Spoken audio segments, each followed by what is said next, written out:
Hey traders, Jason Leavitt here from Leavitt Brothers. Happy Wednesday. The market's been very volatile the last week. Here is a 10-minute chart of the S&P 500 going back 6 days. This is the Fed move, the move after the Fed, and then we got some follow through the next day. Then a little bit of bounce on the end of the day. Then we got a big gap up after employment numbers released, a big gap down after negative news over the weekend about the trade talks. Nice rally intraday, and then another gap down yesterday, a huge sell-off, and today we're getting a little bit of a bounce. So lots of volatility, a little bit different than what we've gotten over the last couple of months. We actually haven't had much volatility at all. Does this mean anything? Here is the daily chart.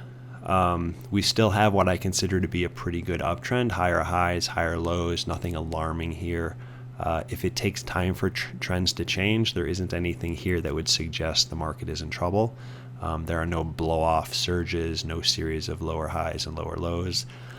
In my eyes, this is a pretty rock-solid trend. But let's look beneath the surface and see what the internals tell us. Do they hint at trouble, or should we consider the recent volatility to be just a hiccup? Let's see. So here is the S&P 500 versus the 10-day moving average of the AD line and the AD line itself. Okay, so going down to the bottom, looking at the bottom, this is rock solid. Okay, higher highs, higher lows, gentle trend up above the 50-day moving average. There is nothing wrong here. You tend to not get a significant top until you get a divergence, which is what took place over here in September as the market moved up and the AD line started trending down. That's not in place right here. So overall, when you look out, when you see the bigger picture, the intermediate term picture looking out a couple months, the market seems to be in good shape. When you zoom in, first a little refresher, a characteristic of an uptrend is you get the 10-day moving average oscillates up and down, mostly above zero. There are a few dips below zero, but as long as you get just kind of rolling action mostly above zero, the market is in good shape. You do get divergences along the way that tend to lead to little pullbacks. So, divergence led to a pullback here, another divergence over here led to pullback here. Now we're getting another divergence, which kind of led to the pullback here. So overall, I'd say this is in good shape. If I was concerned, I would say because we've gotten sustained prints down here near zero, I'd say we need to lift off here. We need some improvement here. Okay, if it hangs out down, if it cycles down here, that's fine. But if it hangs out down here, that would imply a little bit more weakness than at first we think. Okay, so overall, per the AD line, market is in good shape. Near term, it's doing fine, but we need to see some improvement here. We don't want to see this indicator just linger down here near zero. Okay, zooming in, here are the AD lines based on market cap, so large cap, mid cap, small caps. Okay, in all cases, they are trending up, higher highs, higher lows. All of them hit new highs recently. You tend not to get into some trouble until you get a divergence. Okay, actually, let me go over to March here. You can see the higher highs for the large cap AD line, but the mid cap one was moving down. The small cap one was moving down. The market did have a couple hiccups in March, so these indicators were right on target, or I should say right on cue. Back in September, we had higher highs from the mid cap and large cap, but the small cap line was moving down, kind of warned that something was going on. We're not getting any of that right now. We don't have any divergences between any of these. All of them are trending up. All of them are in good shape. There are no warnings here. And because it tends to take a little bit of time for tops to form, you need a divergence to play out over the course of a week or two, at least, maybe even a month.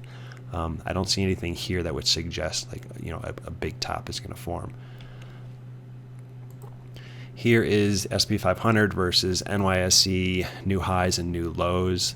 Ideal situation. What we have here is we have new highs registering at basically a medium level. Okay, not too high, not too low, and in my eyes, this is absolutely perfect. Two things form tops.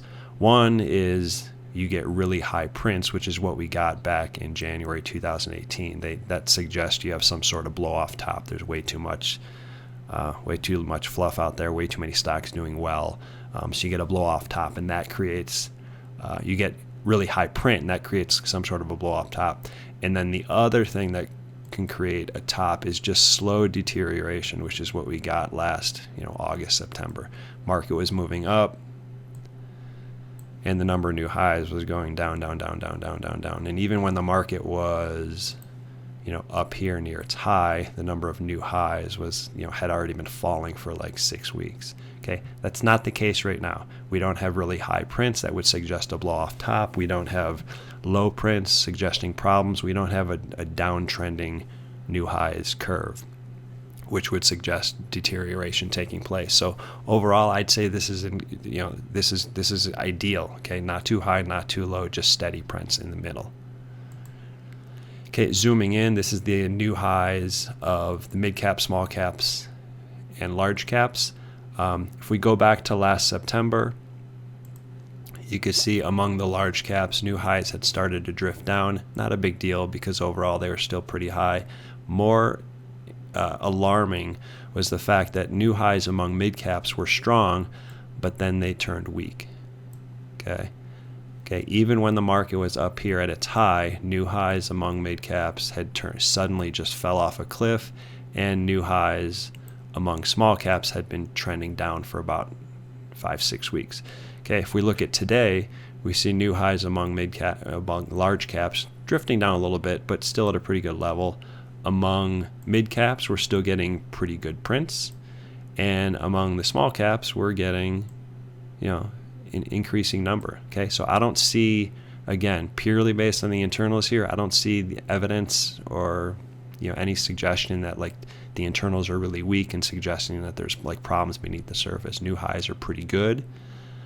And until we get some like really deterioration, until we get like, really low prints over here, or until, this starts trending down like this, I think the market will be in good shape.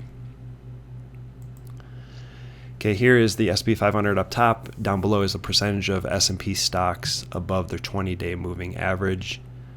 Okay, just as a refresher, when the market is healthy, you tend to get steady prints above 50%. As long as you get steady prints above 50%, the market tends to do pretty well.